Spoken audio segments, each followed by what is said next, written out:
So thank you so much, IAMAI, for having us at this India Digital Summit. Pleasure to be addressing and moderating all of you today. We have a very good panel today. Between them, they pretty much covered public transport and intercity transport across the country. And they have millions of consumers and commuters who use their services. And each one of them has gone through a very interesting journey, right? So it'll be good to understand that as we have this panel.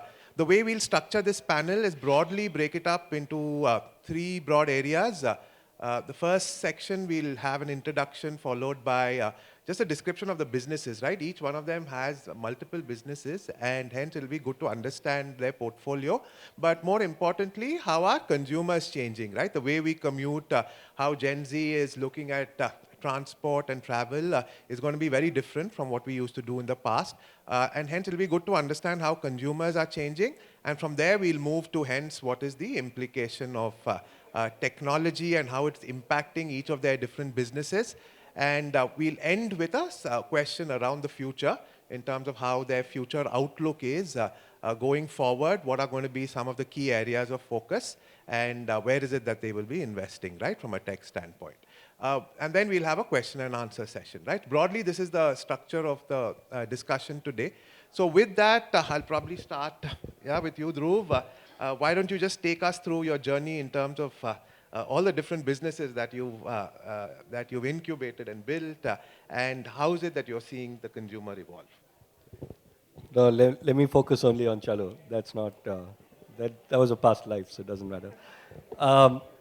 Chalo started in 2014. Our dream was to look at the 85% of Indians who do not have access to a car, a bike, an auto, a taxi, or any other formal mode of transport, and who rely on informal transport, what we call paratransport in the industry, or public transport to get around. We started that in 2014. We quickly realized that buses are the heart of the problem. And city buses is really how India travels from point A to point B. In fact, there's data that shows that about 50% of total daily trips on public transport happen on buses alone. So many of us who have grown up in big cities or who live in big cities now may not see it this way because we have very easy access to autos, to taxis, and that's what we do in our lives. But you can go to state capitals around India like Bhopal, like Patna, like Jaipur, and so on, Lucknow, and you'll be surprised that there's no way of even flagging down an auto on the road. It just doesn't exist, right? So we started focusing on buses, and one thing led to another. We realized that there's a whole lot of tech that has to be built for this. Buses are still being run basically out of paper registers in our country. And there's been zero tech intervention in city buses, whereas in intercity and in other modes of transport, for example, in planes, in trains, etc., there's been a very, very high amount of tech intervention.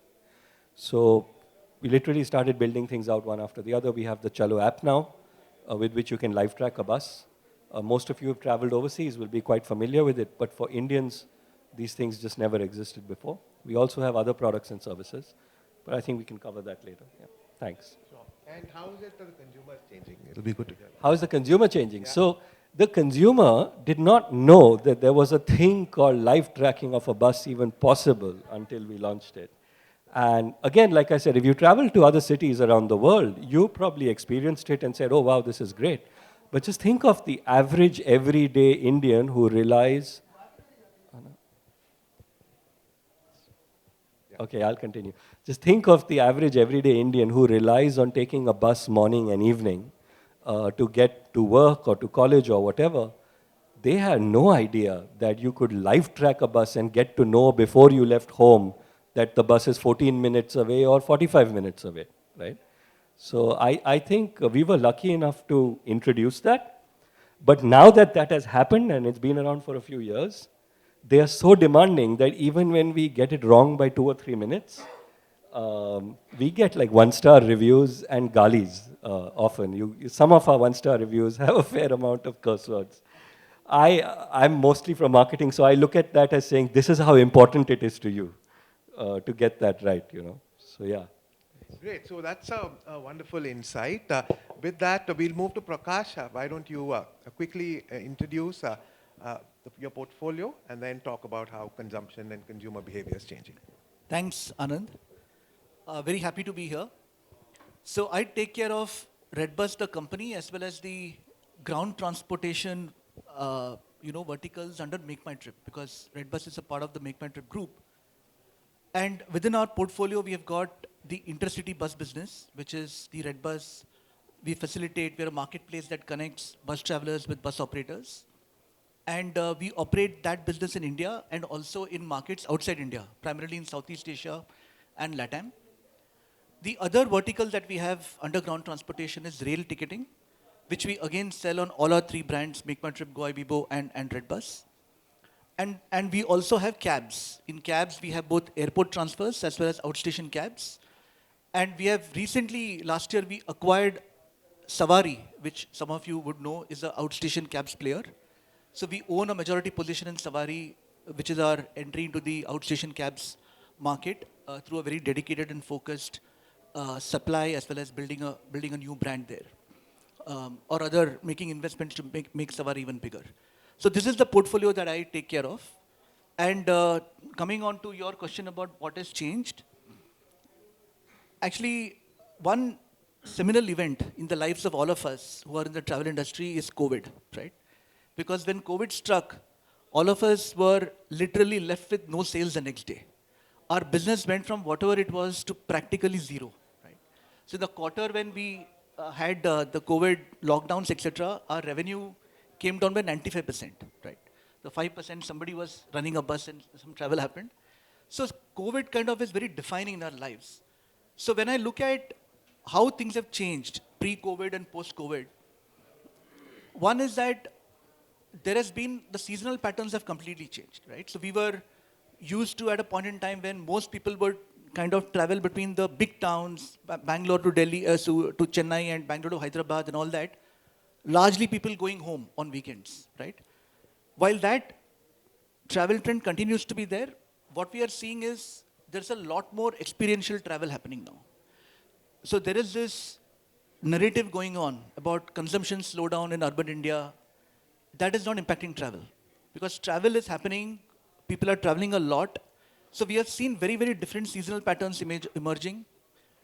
When we thought that, okay, there is nothing that will explain why somebody should travel, then we do see that travel is happening because people are going to pilgrimage destinations, because there is some full moon festival happening, or there is some leisure event happening somewhere else.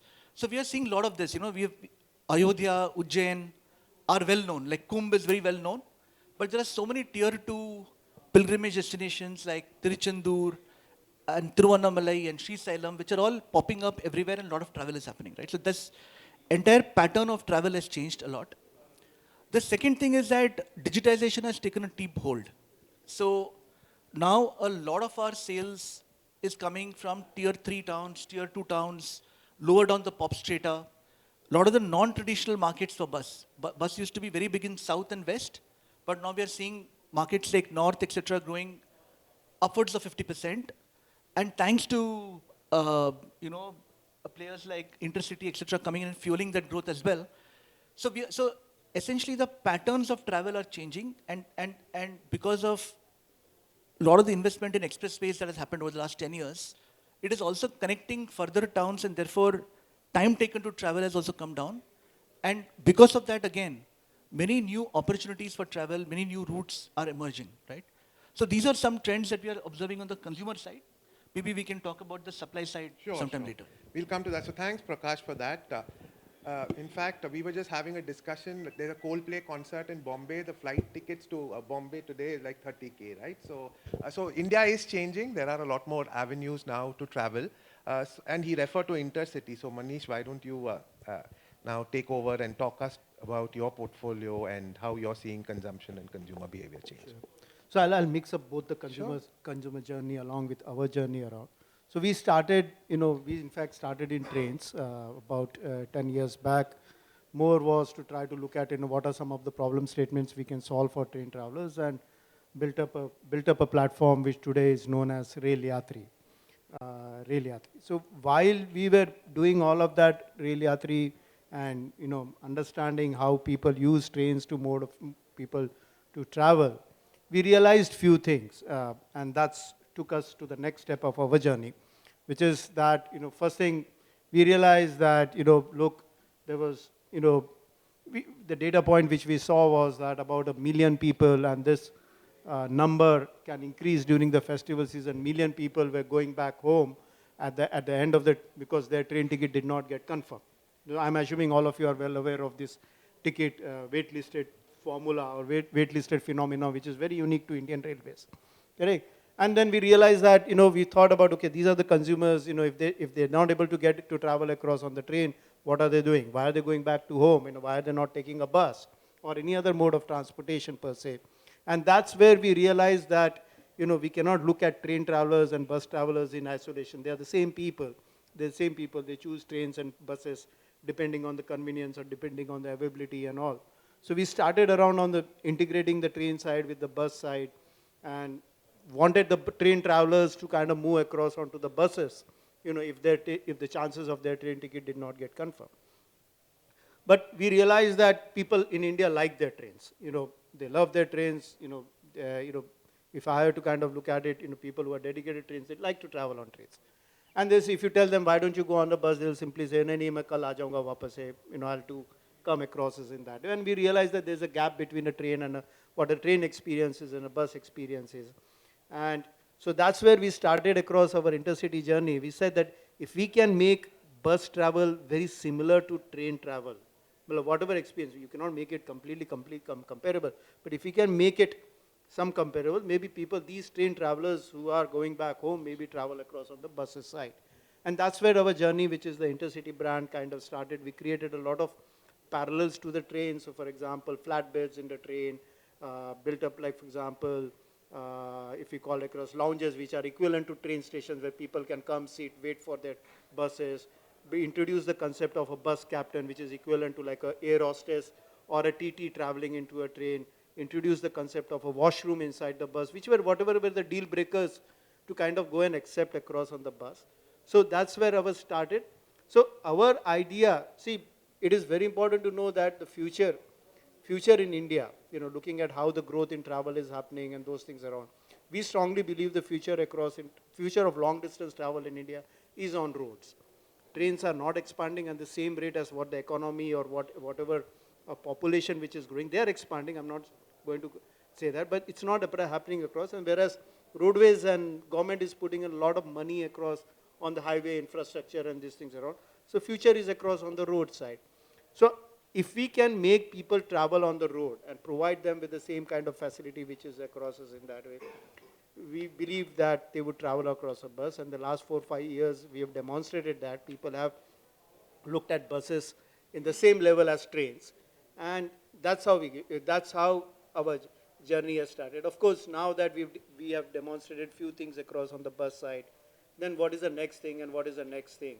Our idea is that train travels and bus travel should be integrated very well together, at least on the routes where there are perpetual demand-supply mismatch, these things around, and how can we provide a right facility for that.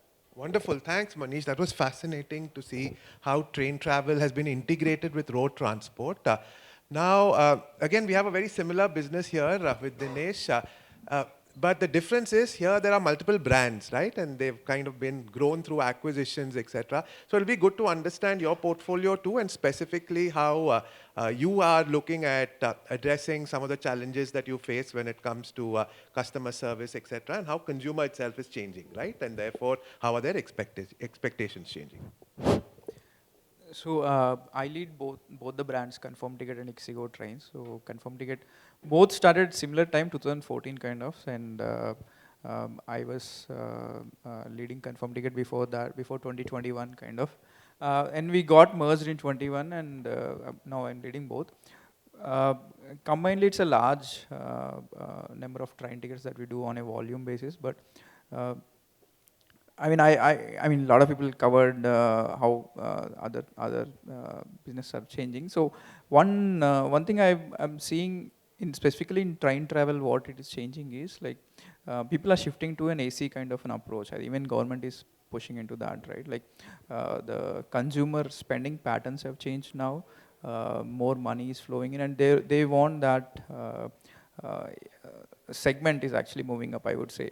Also the air, I mean the people who are taking trains in the AC, they were actually moving up to a flight kind of an approach where people who are taking sleeper class are now moving up to the AC kind of thing. And that's one interesting pattern we saw, and I mean, post-COVID, COVID is an eye-opener for everyone. Like I think so that's where a lot of things changed, and we have been moved from people just traveling just for their hometowns and all to more experiential travel. Everything is happening in India. I think we'll talk more on what technology-wise what we are doing and all in subsequent So questions. why don't you talk about that? In fact, there were some fascinating insights in terms of pricing where you use technology. And given that, I mean, it's intuitive, right? When flight travel should go up, then you should see demand actually be affected for rail and road, but it's not. Why is that not happening? Because you have this large chunk of households which are also moving into the category which start spending on public transport and all of that, right? Plus you have new experiences coming in terms of upgrading the experience and making bus travel a lot more enjoyable. So it'll be useful for you to talk about how technology has enabled some of this transition and especially some insights. I see peak pricing, etc. It's a good time when you have holiday seasons, when you have these breaks coming up. So how is it that you use technology to A, grow your business, but B, also manage it productively and efficiently? I think AI technology we use in multiple cases. The most important scenario where we use is how do we improve customer experience, right? Like we have our own chatbot system where we train using the past data, right? Then the common system has been we have been using across all the verticals, right? And recently we also started using a lot of voice-based systems, right? What happens is like on a daily basis, we get 2 to 3,000 voice calls to the customer support team. And previously, we used to have quality auditors who pick random calls and check if something is wrong. And that used to happen that way, like a traditional way. And if there are any issues, we used to call that customer and then fix it, right? But now the entire 3,000 calls, they go into a system. We call it Ixigo Echo, and we just filter it out, and finally we get an output saying these are the top 50 bad calls for the day, right? And it gets tagged with multiple tags saying my train is bad, or I think I didn't get my refund at all, or things like that, where they need to be talked to, and we as soon as we get that report, we again talk to the customer and understand what is the issue. So this actually streamlined the process. Now, I mean, this is not possible. I think even 2 years back also, I would say, processing so many calls at a faster pace, right? So with technology, it is evolving at so advanced systems. Like I think now we are also doing automated voice calls, right? Like post a hotel checkout or post his train journey, we make an automated call to listen to the customer and understand, take his feedback, kind of. So lot of cases we are using, and most importantly, even we use AI in terms of pricing also. We have certain assurance products where the price has certain limitations, either it can be low or high, kind of, right? Traditional mathematical models were always failing, and once we make it more dynamic, right, all of these things started working out. I mean, you can optimize either if you want to increase the revenue or if you want to increase the margin. It can be automated in such a way. It can take so many variables into consideration and optimize it, right? So that's also one interesting way where we are using. We have what we have done is we have set a separate team out there who actually keeps working on improving what we can do we call it an AA team, kind of. For the entire group, we made it. They work separately, and once proven, then those things are again implemented by each department, kind of, right, what they want out of it. So that's the way we are moving in this direction. Sure, very insightful. Thanks for that, Dinesh. Dhruv, marketing is something that involves customer acquisition, retaining customers. So what is it that you are doing to attract and retain customers using technology? You're not going to like this. Nothing much. We stopped all app acquisition campaigns and everything in about 2018, I think. We realized that is not the way to do it for this audience. And the only thing we did was we put up posters inside buses saying that now you can live track this bus, you don't need to go and wait at the bus stop any longer. And that gave us the cost of acquisition on that activity was so low that everybody stopped counting it. It went down to pennies, so it became pointless to calculate it any longer. More important than the cost of acquisition, which becomes everybody's focus usually, right? Because you assume high cost of acquisition in a business like this. But our usage is incredibly high, and we have about 41% of daily bus travelers in Mumbai, for example, who use our app. This number is even higher in cities like Nagpur, Aurangabad, Indore, and so on. Simply because I think there the problem is worse. Bombay still has a relatively good bus system. So you can rely on the bus coming in 15, 20 minutes in Bombay. But in Nagpur, in Aurangabad, in these other cities, I think there's absolutely, it could be 20 minutes, it could be 1 hour. In Lucknow, I have seen cases where there can be 2 hours headway between 2 buses. And this is a city bus system. I mean, any of these guys will tell you even intercity doesn't operate on a prime route. Intercity will not operate on 2 hours headway. Yeah. I've seen Bhopal, Indore. It's something like 12 or 13 minutes headway in Bhopal, Indore, up and down, 50 buses going boom, boom, boom, boom, boom. Brilliant. It's like a Bombay, Pune kind of a thing. But within Bhopal and within Indore, yeah. So no technology, print, stick, wait and watch the magic, that's it. Wonderful. Yeah.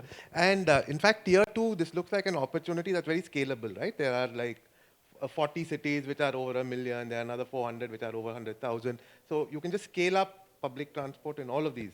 Absolutely. Cities. So we learned this lesson in our marketing early on, thankfully, because we are now in about 65 cities. 65. And we've deployed this approach in almost all our cities. And the interesting thing is you have the whole ecosystem with you because the bus operator who owns and operates the bus, they say, yeah, sure, go and put a poster in. Who cares, right? It's good for them. They get more ridership out of it, right? And you're not disturbing anything. They make ad revenue from the outside of the bus. We're not even concerned with the outside of the bus. We only want the inside of the bus. It's very small things, actually. But they go a long way. So it's helped us. We now have about 60 odd million sessions every month on the app from these 65 cities. So, and all of it has been built like this. We don't do any app acquisition campaigns and worry about optimizing it night and day and things like that. We don't do that. Yeah. Great. So with that, we'll probably move to Prakash and then come to you, Manish. So you mentioned supply side, right? So a lot of technology will enable that. So why don't you talk about that? Yeah, like we are a marketplace and there are both bus travelers and bus operators, right? And bus operators, if you were to look at it in our country, they are essentially very small time. So the average fleet size that we have is on our platform is about 7 buses. So we are talking about SMEs and MSMEs being the constituency there amongst bus operators. And I think we talked about the fact that there is a change where customers are preferring now from non-AC to AC. People are still very value conscious, but customers are moving from non-AC to AC. They are moving from seater to sleeper. And operators are responding in kind.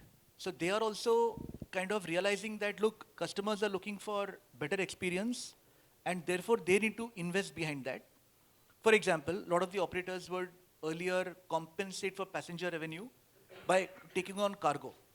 But if they take on cargo, it ends up diluting the customer experience because the bus has to stop for loading and unloading of cargo. There is less space for passenger luggage and all that. Now, many operators have moved away from that practice, right? They're focusing on delivering quality. Another thing that has happened is purely in terms of, the second generation coming in. Now, again, the common myth is that the second generation doesn't want to get into such traditional businesses, but that is not the case. In many, many cases, we have seen that the younger guys are coming in and that the impulse to accept and embrace technology there is very high. So there's a desire to professionalize the business, the desire to take data-based decisions. There is a desire to, to embrace technology, like I said, right? And that is something that we are supporting. For example, earlier we were just helping with distribution of tickets. But given that on our platform we have so much of the demand data and we also have the suppliers data residing, we are able to use all of that to generate and deliver a lot of additional services to the bus operator. For example, the entire dynamic pricing and yield management. So we have a product called RevMax. that does that in terms of operators can just plug into it. It's like a SaaS product, and that does the pricing for them in an automated and scientific manner. We have another product called Rise that gives them a lot of insights around the ratings that customers are giving to the buses in terms of how they can improve, which bus has what kind of a problem, which crew has an issue. So all this data is again given to operators on a dashboard. So that is where things have moved from the internet 1.0, which is about just taking everything onto the internet and distribution, and then GPS and tracking, to now doing a lot of data sciences to give a lot of data-based insights. And this is where even the new age AI is coming in, because one of the things that we realized is that bus operators, while the desire is there, the capability is less, right? They don't have the ability to attract people who can make use of all this data. It's difficult for them to, even if you give them a lot of data, to take it up, interpret it, make decisions is difficult. So we have given them some kind of a co-pilot, right, where they can ask some questions, and this co-pilot will go and fetch the data for them, so that it is making it easier for them to access some of these things. So these are some things that we have done. There are many more we could talk about. But Sure, these are very useful to understand. So we spoke of data science and AI there. But Manish, you spoke about customer experience itself evolving and becoming better, right? So anything around how you've used technology to make that experience better, and also what have been the challenges in using technology, and is there anything that you can do in terms of learnings that you can talk to with the audience? See, I think, as, for example, every 5 years or every, some year, X number of years, the expectations of consumers, they kind of keep going across to the next level and the next level. And it's always about, kind of pushing companies like us to the next level. So for example, if you solve the ticketing problem, can you solve my food problem? If you solve my food problem, can you solve my, I don't know, washroom problem? Things like that, right? So in a sense, our approach always has been from a full stack perspective, in a sense that right from the time the person decides to buy a ticket until the time he reaches to his destination, maybe that could be a period of 3-4 days or 15 days. What are the different problem statements we can have? And the thing across which has become a common denominator in any of these problem statement, which we think about it from a consumer, common denominator is you can only make it better and make it scale and make it, I would probably say, affordable also, is using technology. So technology has now kind of become, now you might say, what has a washroom got to do with technology? No, it has got to do a lot with it, how we design and things across us in that way, in putting around in some sense. So if you want to, so technology now has become a common denominator in anything and everything, I'm sure all of us do. The question across is, how much more do you want to do? How many more problems you want to kind of solve? And that is where we are looking for, be it associated with, people needing help on a roadside assistance, that's where technology comes in. Be it helping, in terms of safety, security, that's where technology comes in. Be it associated with, I want to give feedbacks and those things around, that's where technology comes in. So I think consumers, we've seen across this, and especially in our industry, which is the bus industry, what has happened also is that a lot of our consumers have experienced the other mode of transportation also. So for example, an airline, which is typically very mature in terms of technology or experience and these things around. Train journeys also, I would kind of call they was a little bit more mature than a bus park. Once they experience that, they start expecting the same thing in anything and everything, whatever you do. So you have to start matching all of those also from there. Sure. So the expectations of a customer tends to kind of look at, even for example, we've seen that an experience of going to a movie theater kind of comes across into an experience of a bus. Because that's where people have probably say saw cleanliness, things like that, and they expect that. Things like that. Got it. So then it's critical to map the journey and then prioritize where you'll use technology. Now, in terms of priorities, if we were to look, Dhruv, at the next, maybe next year, right, what would be those top 3 priorities for you, which are like really important, where technology really needs to work? Or it could be even wider if you don't plan to use. You spoke about, for example, about Industry 4.0, probably sensors can be used to tell the consumer whether the bus is on time or not, right? So maybe there are little things that you can do from a technology standpoint to augment the business, right? So it'll be good to understand what those priorities are, like 2 or 3 of the most important priorities. Yeah, I think what's very important, I think, if you zoom out and look at the key problem, is for buses to be sustainable in our country. By the way, we have rubbish buses, and I don't expect any of you or me to be taking a bus in the current state of the infrastructure. So when I go to colleges, I ask, how many of you take a bus? But if I ask it in this room, the question itself is foolish. So why do we have that is what you should ask. We have that because it doesn't make money. Every bus is a loss-making bus, and there's a limit to what you can do with this. They are charity checks. So nobody can keep doing this. Even the country of India doesn't have unlimited money to keep giving you loss-making buses left, right, and center. So buses need to be sustainable. To do that, the most important thing we have to do is eliminate cash from the bus. It has to be 100% digital. Each one of us, when we board the bus, have to either tap a phone or a card, zero cash exchange inside the bus network. This, I think, strategically, and I don't think this is a 1 year, I don't know if there's a 1 year answer or a 3 year answer or a 5 year answer, but this is the most important thing that technology can deliver to buses. And that alone will turn buses sustainable, because cash pilferage is around 30%. A bus makes around 7,000-8,000 rupees in India. And it takes about 5,500 out of that to run the bus every day. And another 500 odd for your road, tolls, this, that and all. So the margin is about 1,500 to 2,000 rupees. But the reality is that the operator is getting 1,500 rupees a day in which he has to run his business. The conductor and driver having another 3,000 rupees a day on top. Now that's a joke. It's actually 4,500 that should have been transferred to the operator, and we would have all had beautiful, air-conditioned, electric buses the way our global cities have them, right? So from my point of view, I don't want to talk about any tactical, what are we doing, what's the next feature, what's this, what's that. Get cash out of the system somehow. That's the biggest thing technology can deliver, and our cities will transform. They'll absolutely transform. Sure. So, yeah, please add. See, I think what Dhruv mentioned across is a very good point. I think if I were to say across where technology can be used, whether Dhruv talked about leakages and these things across. Technology can be used to fix that.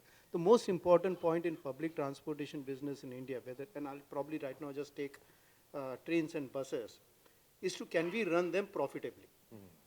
And that's been the biggest bane in India across, is whether you look at the state buses, whether you look at private buses, we have not demonstrated in some sense very clearly whether we can run a bus profitably. Correct? And that, if we cannot demonstrate that, then the quality and all of those things gets compromised. So I personally, I'm a big believer across saying that a lot of challenges which has technology can help a business to become profitable and at least provide that. And that's where I probably see that, the role of a technology in growing and making it as a profitable business is very high. And in fact, it's been done in many businesses, right? Power and utilities, technology has been used to monitor where the leakages are, right? So it's just about applying some of these to just look at those. And UPI is anyway prevalent, so there is possibility of digitization. UPI cannot work in a bus. You need to process a transaction in less than 1 second. So until somebody gives you a 1 second solution, UPI and all this. What about subscription models? Anything around? Yeah, passes. Pass is a subscription model. Right. Bus passes have existed forever. So then digitizing that. Okay, so you grew up in India? Yeah, I used passes. Did you ever use a bus pass? Yeah, How did you buy one? I went and stood in a queue when I was young, near the bus terminal. Yeah, right? So you go to the bus terminal, stand in a queue, maybe give some documents, and if you want a student discounted pass, they'll look at your documents and say, ye 4 cheez galat hai, jao theek karke leke aao. Now you can buy a bus pass on your phone, on the app, sitting at home, pay for it, upload your documents if you want a discounted pass, so buy a full fare pass, and then just board the bus 1 minute later. Just the way, imagine we can buy a plane ticket to go from Delhi to Bombay and 1 minute later enter the airport and board the plane, but you can't do that with a city bus. What kind of joke are we living in, right? Like, what have we made so easy? It's so easy to cross 1,200 kilometers between cities, and it's so hard to cross 10 kilometers from your home to somewhere else. So I think we've got to really look at these things in a very, very clear manner. Just one thing we learned, we work with government, you work with private. We can't say buses need to be profitable. This offends everybody in the room for some public reason. service. So I use the word sustainable. We've learned sustainable. We can't enter a meeting with government and say, your buses need to be profitable. They'll say, what? What nonsense? Who said buses need to be profitable? So that's what we learned, yeah. Fascinating. So, yeah, Prakash, over to No, you. I'll just, so we distribute tickets for the road transport corporations. And they hate us absolutely because just because they pay us some peanuts of a commission, they don't look at what additional income we are getting them, what is the higher occupancy they're getting, no. But just because they pay us some commission, that matters to them a lot. You know, you mentioned earlier that the younger generation now wants to get into buses. Yeah. It is because of companies like yours, you have solved acquisition for them. Otherwise, they used to go with a begging bowl to those agents, no, up and down the road. Kya kare? Matlab, passengers kahan se laye? Does anybody even remember how you could board an intercity bus in India before you could book on redBus? So, literally, you have solved it for them. And in city buses, we have the same challenge. The younger generation says, nobody's running this bus. Matlab, khatam karo isko. Go sell the buses, forget about it. Right. And it's a dying business, unfortunately, because of that. Yeah, so we can take off from so there. so coming on to priorities, right? So the buzzword is AI, and I think it is not just a buzzword. It is real, it is here and now, and it is very, very powerful and impactful. So one of the things that I mentioned about is the digitization wave that is spreading across the country. A lot of customers coming from tier 2, tier 3 cities, a lot of digitization of bus inventory happening there. A lot of these RTC buses are connecting to the really remote parts of the country. But there are still people with smartphones, but they're unable to transact because they are intimidated by some of the interfaces that we have, right? They consume content, they know how to send a voice message on WhatsApp, but they are afraid to transact, right? And that is where I think AI has a role to play, and that is one thing where not just us, but I guess everyone in the industry will be coming together to make voice as one of the primary interfaces, because we all know we have all used ChatGPT. It is great at generating output, but couple of other things that have happened is that it is fantastic at voice recognition, and it is fantastic at natural language processing, right? This was missing. So now, if you talk to the machine is able to understand you, and that too in many languages, and very accurately. So I think from a user interface and how people interact with their apps, I think we will have a qualitative change. May not be in the next 1 year, but a lot of seeding will happen in the next 1 year, but it will happen over the next 3-4 years where literally, right, like Iron Man and Jarvis, that will be the kind of experience, and that then makes it true for everyone. You don't need to know English, you just have to be able to communicate with voice. What better way of accessing anything, right? So I think that is something that will happen. A lot of fundamental building blocks, and then for us as a company, and therefore also for our partners, etc. Again, using AI, right? Dinesh touched upon the fact that they have a chatbot. I'll give you one illustration. Typically, December is a peak month for travel. And on some days, the travel absolutely peaks, like 23rd of December, just before Christmas and whatever. And when so many people are traveling, like 400,000 people who have booked tickets on redBus traveling on that one day, we end up getting a lot of calls, right? And it is impossible to plan and staff that many people for that 1 or 2 days. So our service unavailability, the number of calls that would end up dropping, calls or chats that would end up dropping, would spike to about 15%, 20% on a peak day, right? This December, we managed the entire month with our service unavailability of 1%. What has led to this change? It is not because we suddenly engaged a lot more agents. It is just because we had an AI bot that was in front. So everything, all the queries was first being fielded by an AI bot, and only when it was not able to solve it was it handing it over to an agent. Therefore, our agent contact ratio is reduced by 40%. Our CSAT has gone up because people get fast responses. So this is revolutionary, right? And I think we have only scratched the surface with respect to what AI can do, and there is lots more of that will come up as we go forward, including on productivity, right? How it can help us develop things faster, take things to market much faster, etc. Sure. So in fact, we all used to hear a lot about Gen AI in the last year. a lot of conversational AI, for example, that he gave examples on chatbots, is now slowly shifting into Gen AI because the quality of that interaction becomes better. But the next thing to happen is something called agentic AI, right? Where you want some intelligence to be applied in the beginning itself, right? So for example, if I were to say, which bus do I want to take? Instead of asking that, it starts asking you from where to where do you want to go, right? And then it further qualifies it by saying, do you want something which is very comfortable or do you want something which is very basic and value driven, right? So it'll do some of that qualification upfront. So agentic AI is the next big thing in AI. And you'll see that not only improves the quality of the interface, but it also brings in a lot of productivity in various operations that you do. You give so many examples in terms of customer journeys. So I'm sure a lot of that can be made more effective going forward, right? So anyways, before that, I'll come to you, Dinesh. 2 or 3 priorities, and then post that, sir, we'll end with you. Yeah. Okay, I mean, Prakash said a lot of things actually. Main priority would be how do we add efficiencies across all the verticals, right? AI going so fast. I was telling team like in 2 to 3 years there'll be you never know, there'll be half developers only here, right? Because half of the things will be coded by the AI agent, right? You only need to be in a state where you say you need to know what you need, right? The output, right?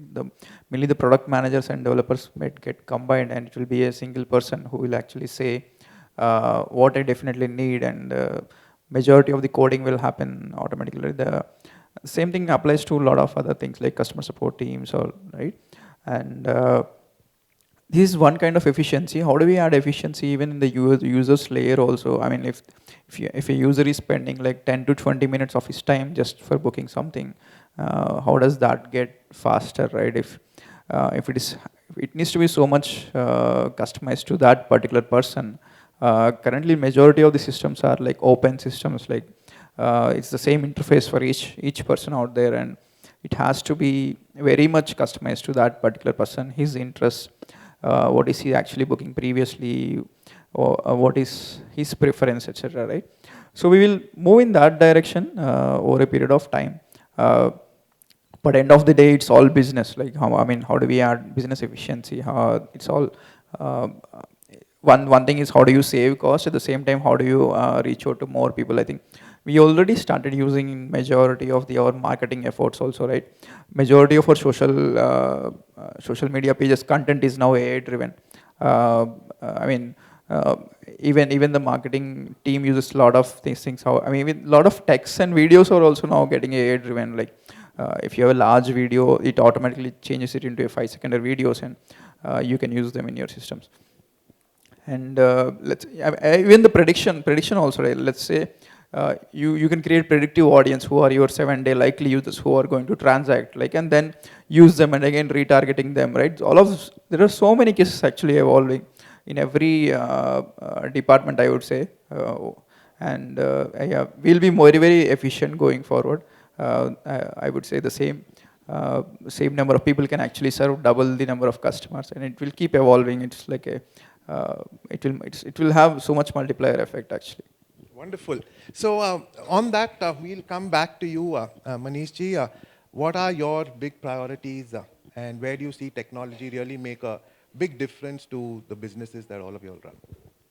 So I'll kind of look, so because we started talking about the AI and this one around, you can call me a little bit old-fashioned, but I'm kind of a little bit across saying that, as a technologist, I'm very excited about AI as a new thing which is there around.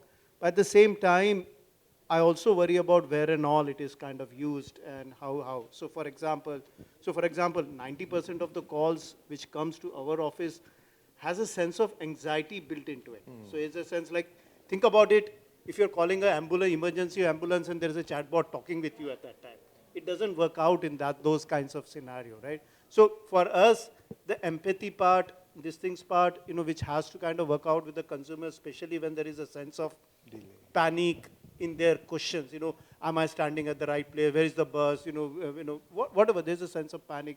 There, I personally feel, we use technology, we use a lot of layers, but at the same time, human beings are also responsible kind of in addressing some of those. So where, as a roadmap for us to kind of grow across is, first of all, our core goal, while we know trains will grow across on its popularity, we want to make buses not as a second cousins of trains, but as the real cousins of trains. So that if they don't get a train, they at least select a bus. Correct? Typically, right now, only the rough and tough would think about taking a bus. But if I were to think about, female passengers, senior citizens, these things around, how do we make sure that, they find across a bus to be a way to go, way to go around in some sense. So those are the things we kind of think about, and those are whatever helps around to look at it in our roadmaps. So our goal is, even if we can make buses at the same level of decision making as trains, कि ठीक है train नहीं मिली तो बस से चले जाऊंगा. It is as simple as that. If we can make that, hopefully we would have achieved our goal. Wonderful. So that's a sobering thought on which we can end, which is also liberating, right? So many people use buses and trains on a daily basis. So thank you for that wonderful panel. We'll take a few questions if there are any from the audience. Yeah, sure. We'll go with. I think I'm this one.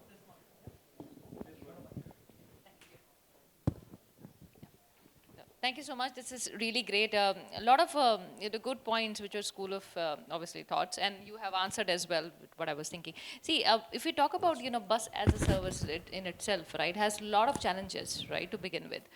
The very first challenge is that we are talking about India is an economy which is quite very decentralized, right? There are a lot of people who are not educated enough, right, that they can use a smarter system, smarter tools, and so forth, right? And they need everything at a lower cost. How do we really tackle that, right? And also, if you travel on, obviously different countries outside India, buses are smarter. They are very, very smart, and everybody can afford it, right? Plus, it is also taking care of specially enabled people as well. In India, we have a lot of challenges, right? We can bring technology, that is one part of the segment that would be addressed. But there is one part of segment that uses it predominantly, is not taken care of. Plus, specially enabled people and so forth. So what are your thoughts on that? Sure. Anybody can pick this You up. want to take that? Yeah. And then we'll come across. So I'm not sure I agree with your assessment entirely, because if you look at the cost of today, if you have to buy more buses, you can compare the 10-year life cycle cost of an fully electric air-conditioned bus, brand new, built to the latest specs, and Bharat specs are equal to Euro specs, by the way, on these points. It is cheaper than a diesel or a CNG non-AC bus, okay? So can we and should we be buying better quality equipment? Let's call it equipment to start with. That's an obvious, it's a financial answer. The only hurdle to cross is that there's a very high upfront cost and a very low running cost, whereas in a diesel that's inverted, but financing takes care of that to a large extent. I also don't agree fully with your assessment that people don't necessarily use smart tools. I think you mentioned something about everybody can't use. No. I'm sorry, just to clarify, what I wanted to say, India has different type of people, right? Yeah. Once majority of people who want to use, buses Yeah. and all are the people who are not the educated class, Yeah, right? yeah. And how do we make, for example, if we talk about smarter applications, website, mobile applications, and so forth, I'd agree Yeah. to your point. Maybe a voice can be a method by which they can, get aligned, get what they need. Payment mechanism. You also answered that there can be a coupon mechanism, the way we have done it for metros and others, right? Yeah. So, so the solutions have to go to that kind of, those Yeah. people who Yeah. need it more, Yeah. right? Whereas we talk about urban and metro cities, right? Yeah. People like yourself and Yeah. me, we all started using metro because it was a fancy thing to begin with, but we all dropped over the course of time, right? But if we get, the roads, infrastructure, all have to come along, right, to ensure that we can actually access these things much more, profoundly, right? The people like yourself and me can also use it. So again, going back to the question that I had was, how are we using technology to make the experience much more simplified and accessible to people who are not educated?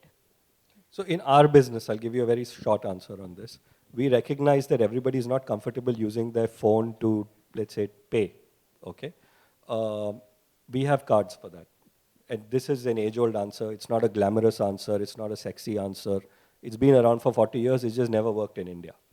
But when you give people a simple card, they can buy from a conductor, load instantly in the bus with 20, 30 rupees and start tapping, boom, boom, boom, it's done. And that's what we've never had, actually. It's such a simple thing, but we've never had that. And now where we've introduced that in these cities, usage is sky high. So they're really simple. And I have seen people who are uneducated, particularly because Chalo is in 65 cities, but many of those are really small places. In Kerala, in coastal Karnataka, and so on. There are people who are very, very hard. They find it very hard to use the phone even for basics. So they will use the card to tap and go. And it's very often a family member who keeps reloading the card for them, by the way. No, thank you so very much. Yeah. We'll come to you. There was one more gentleman who had a question. You want to add a comment, observation? Yeah. Sure.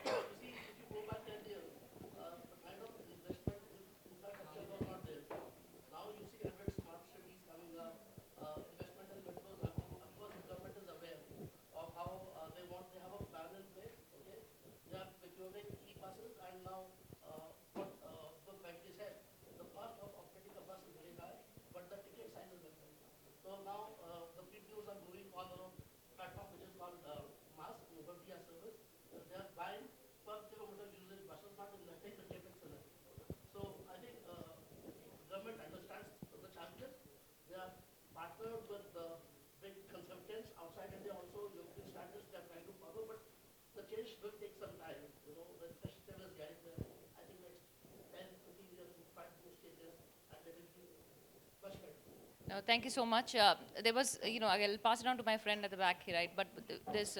I'll just address one sure. quick point about accessibility, right? How do you provide access? So we spoke about some of the things like voice, etc., making access faster and better. But in the time being, right, you don't have to solve, technology can partner with other things, right? So for example, we have got a product called Seat Seller, which is used by travel agents. So we have, like for example, in December, we had about 10,000 travel agents who are spread across the length and breadth of the country. They use this technology product, which is distribution of bus tickets, etc. People walk into their shops, pay cash, tell what they want, and their agents are there too. Yeah. We distribute through CSE, which is a computer service centers established by Government of India. Yeah. There are 6 lakh villages in the country. Almost all of them have something called VLEs, village level entrepreneurs. They have terminals that connect to Seat Seller, and they're able to dispense tickets, right? So there are things like that. Thank you so much for answering. Yeah, I'll pass it to my friend. Yeah, so let's keep it brief. I've started getting concerns, right? Sure. Yeah, that's the last question. The rest can happen after the discussion. Thank you. So there was a time when the families were joint and we would travel nuclear. Now it's a reverse. We are nuclear and we have traveled together on that one. And especially in the last 3-4 years, what we have seen is that all the 3-4 families, they would travel, say, 300 kilometers, and like you said, that travel will always be there. Now, that group of 3 or 4 families, they're not traveling by bus, they're not traveling by train. The only option, which is either you take 3 cars, which is not a very good sustainable way of doing it, and of course there are 3 different experiences, or you hire a tempo traveler, which is very shoddy, or which looks very good on a WhatsApp, but actually it's very shoddy on that one. Now the stay part is being taken care by, say, Airbnb or a Stay Vista, where the 3 families or 4 families are joined. But this particular, none of the companies are really getting into this segment. Provide a ultra luxury, a 14-seater or an 18-seater, and there could be a huge market. I mean, nobody's thinking about it, or you think there's no market for that? Yeah, so it is a market which exists. So if you come to Bangalore, for example, you can see you can rent some of these, except it's still being done at an unorganized kind of level, right? So you'll have word of mouth and all of that. But there's possibility of scaling some of these as we go forward. Right? But definite proposition, a lot of weekend trips, etc. happen where families want to go together, right? And a lot of it happens on road. So yeah, so with that, we will end the session. Really sorry, couldn't take your question. Please, the panel is available. Please speak to them. So thank you for this wonderful session. I thought it was very interactive. Pleasure being here with all of you and moderating this session. Thank you so much to my panel members too, who made this so interesting.